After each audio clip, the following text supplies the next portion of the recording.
You're on the Bible Forum. I'm Warren Sprouse. I want to talk to you tonight about simple, everyday violations of God's words. Things that destroy relationships. In the Bible, in the Gospel according to Matthew chapter 12, verses 36 and 37, Jesus speaking, we read how that Jesus said, "But I say unto you, that every idle word that men shall speak, they shall give account thereof in the day of judgment. For by thy words thou shalt be justified, and by thy words thou shalt be condemned."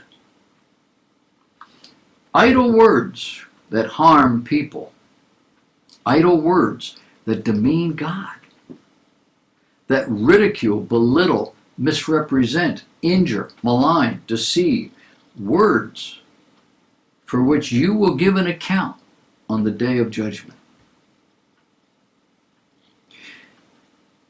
The biblical rule of thumb is, if it does no good, don't say it. Why? Matthew 12:37, Jesus, "For by thy words thou shalt be justified or condemned." Ephesians 4:29, "Let no evil communication proceed out of your mouth, rather that which is good, to the use of edifying, that it might minister grace unto the hearer." Evil communication, like what? Foolish talking that's filthy, unprofitable, harmful, sinful. Things that flow from a corrupt heart, doing no one any good. The Apostle Paul, writing to Titus in chapter 3, verse 2, says, "Speak evil of no man," no matter what. James chapter 3, "The tongue is a fire, a world of iniquity, capable of defiling others, and in the process, defiling the whole body." Once uttered, the words cannot be reclaimed. They set on fire the course of nature, and that nature is set on fire of hell. The tongue is a tool no man can tame, full of deadly poison. In the Old Testament, King David understood the power of words. Psalm 19, verse 14, he wrote, "Let the words of my mouth and the meditation of my heart be acceptable in thy sight, O Lord. O Lord, my strength and my Redeemer." Sadly, these are concepts that most Christians pay little, if any, attention to. We speak minimal falsehoods to protect ourselves, to keep from hurting others, to embellish our accomplishments, to impress people. And it's in our most intimate relationships we seem to do the most damage.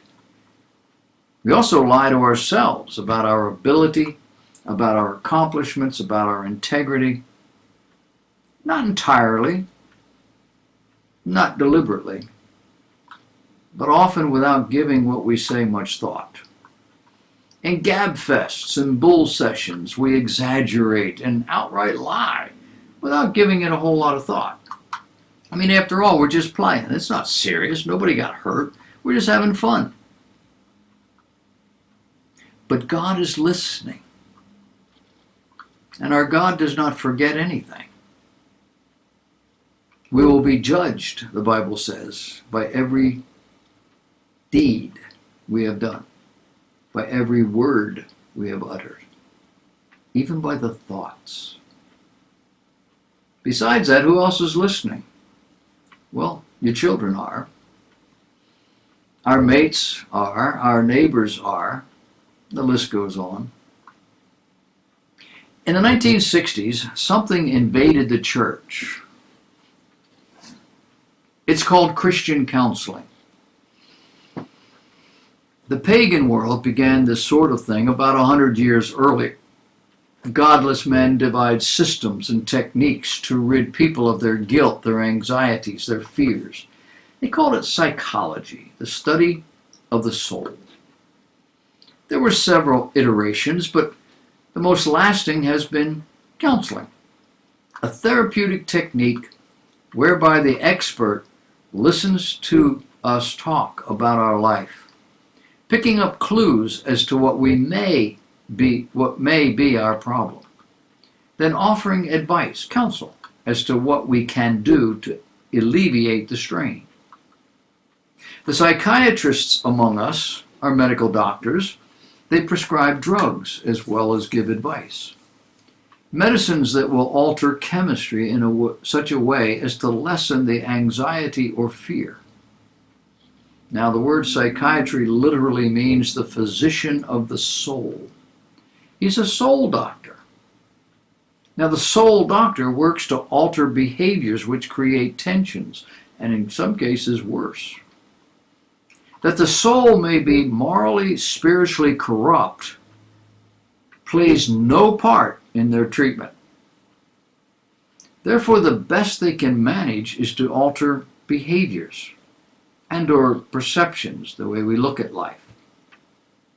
When the behaviors and or perceptions become unmanageable through behavior, through thinking, they introduce drugs.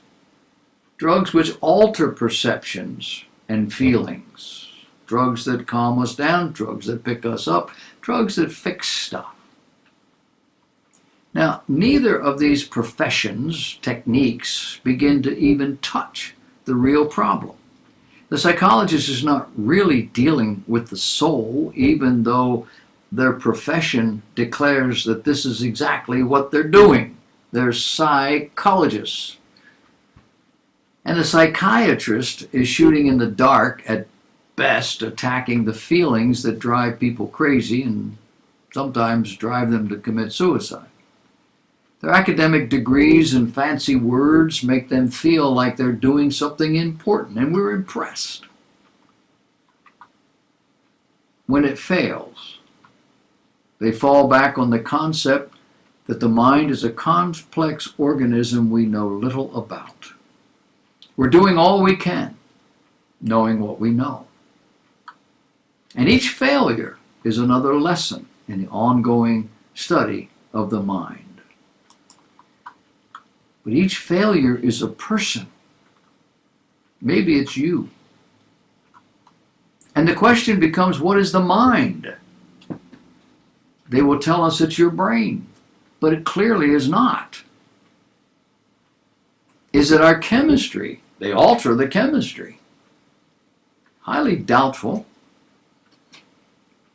Is it a damaged or sick soul? And if so, who can reach the soul? Certainly not the soul doctor, the psychologist, the psychiatrist. No, God created the soul. That immaterial part of our being, which is the essential us. And only God knows how to keep it healthy. In most Christian counseling sessions, self-exposure has become the center point. Exposing every evil thought, every evil word, evil behavior, that we might be transparent, open, honest about our feelings and our motives. Biblical counseling that ignores the Bible.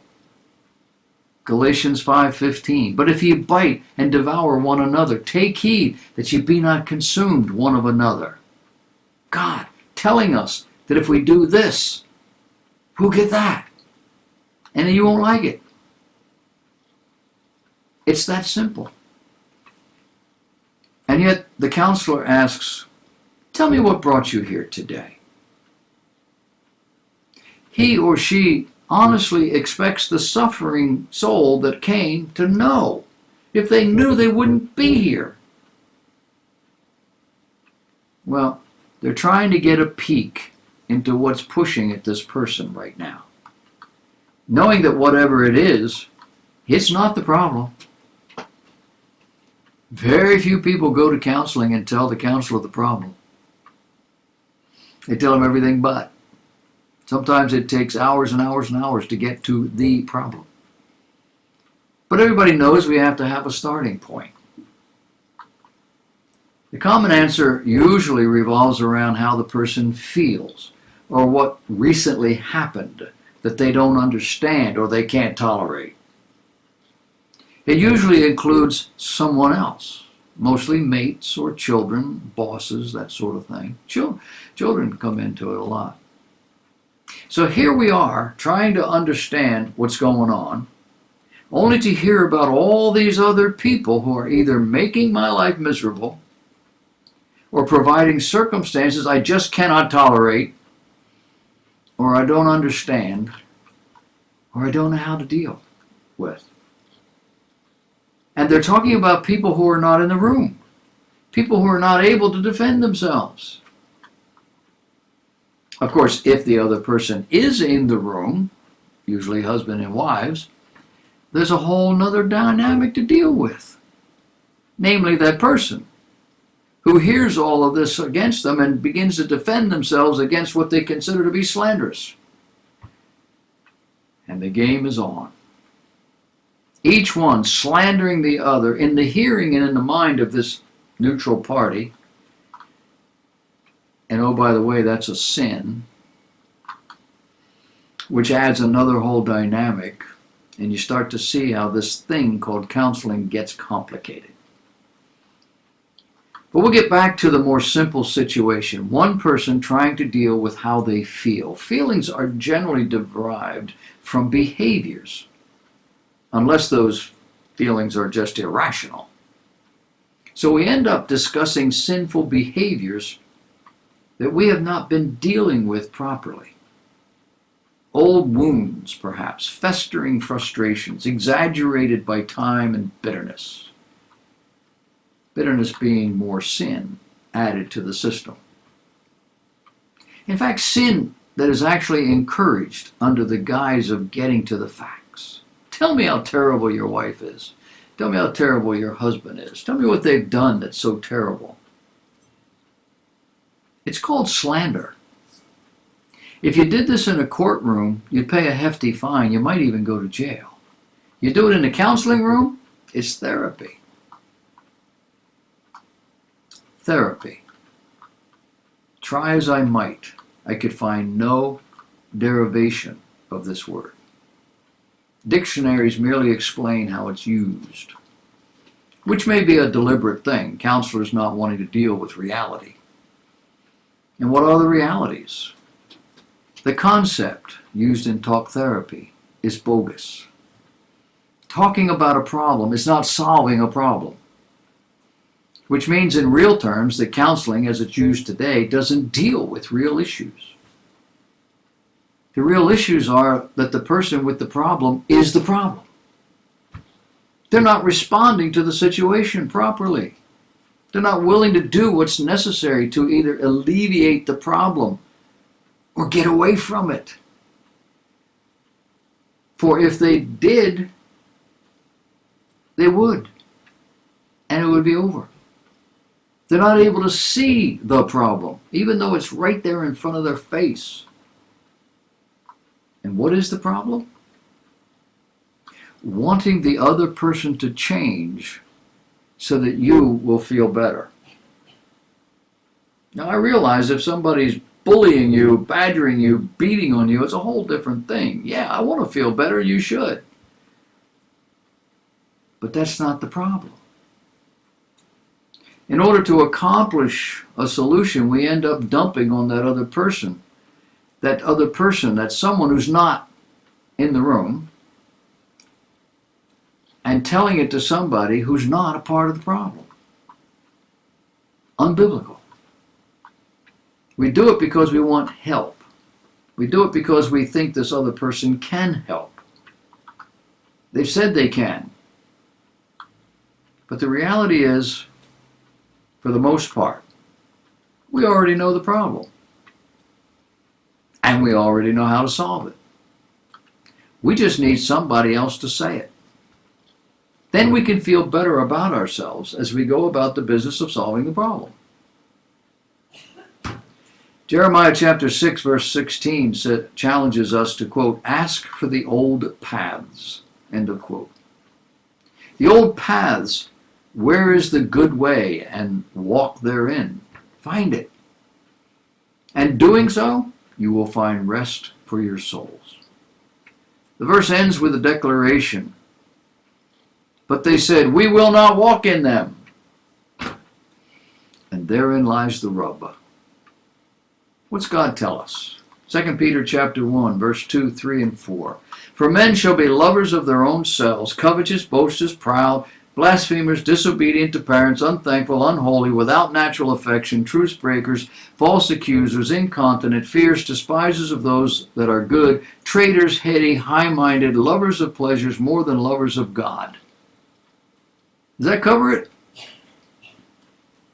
Followed by 2 Peter chapter 1, verse 16 and 17, that all Scripture is given by inspiration of God and is profitable for doctrine, the instruction, for reproof, to tell you you're not doing it right, for correction, here's how you do it, and for instruction in righteousness, here are the things that have to be part of how you do it.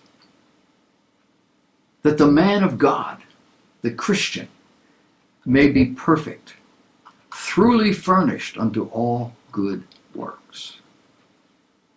It's that simple. And it's that difficult. It's that easy. And it's that complicated.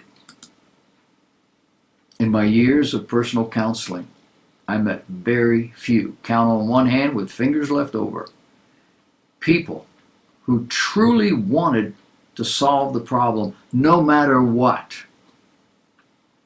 Basically, they wanted to solve the problem or have me solve the problem where it didn't cost them anything, where they didn't get the blame. And that was almost never possible. More counseling sessions ended with, thank you. See you next week. Yes, sir. Never see him again. That's the human heart. What's yours like? What problems do you have? You love God?